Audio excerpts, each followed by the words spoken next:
Au Cameroun, les médias locaux ont indiqué que la fin des discussions entamées le 5 mai entre le gouvernement camerounais et le Fonds monétaire international FMI en vue de la conclusion d'un nouveau programme économique et financier est annoncée pour le 21 mai 2021.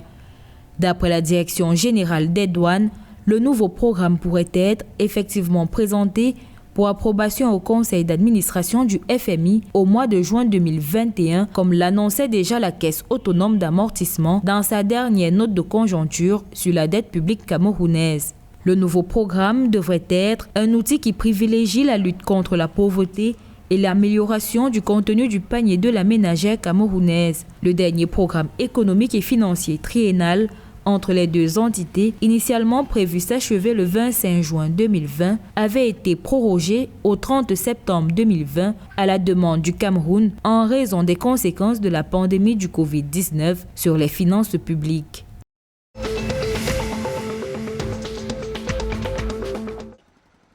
Nouvelle phase du programme de réhabilitation du réseau routier de Libreville.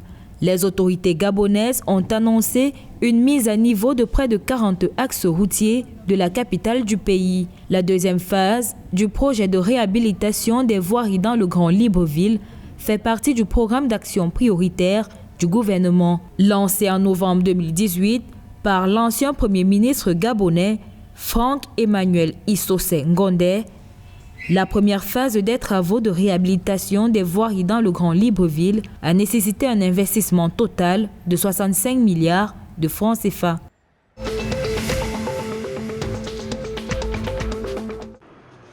Amélioration des infrastructures en République démocratique du Congo. Le pays d'Afrique centrale va bénéficier d'une subvention de la Banque mondiale pour un projet d'infrastructure de 500 millions de dollars.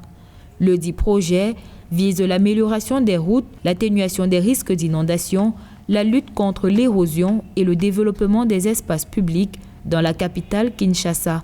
L'investissement du projet King Elenda contribuera à changer la vie quotidienne des habitants de Kinshasa, selon le directeur pays de la Banque mondiale, Jean-Christophe Carrette.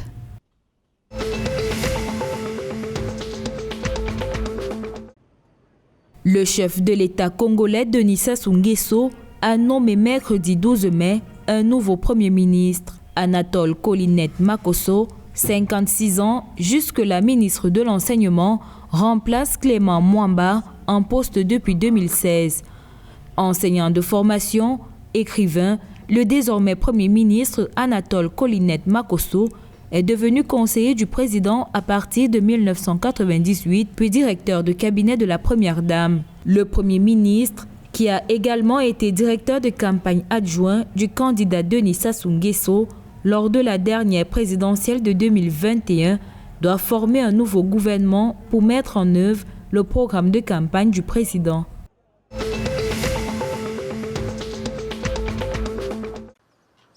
Plaidoyer pour le retour à l'ordre constitutionnel au Tchad. En vue du retour à la calmie dans toutes les sphères du pays, une mission de l'Union africaine a recommandé aux autorités tchadiennes un partage de pouvoir entre l'armée nationale et un président civil. L'institution panafricaine, qui pourrait suspendre le pays en raison de la prise de contrôle militaire, souhaite élaborer des stratégies de retour à la gouvernance démocratique et à l'ordre constitutionnel rompu depuis le décès du maréchal président Idriss Déby Itno en avril 2021.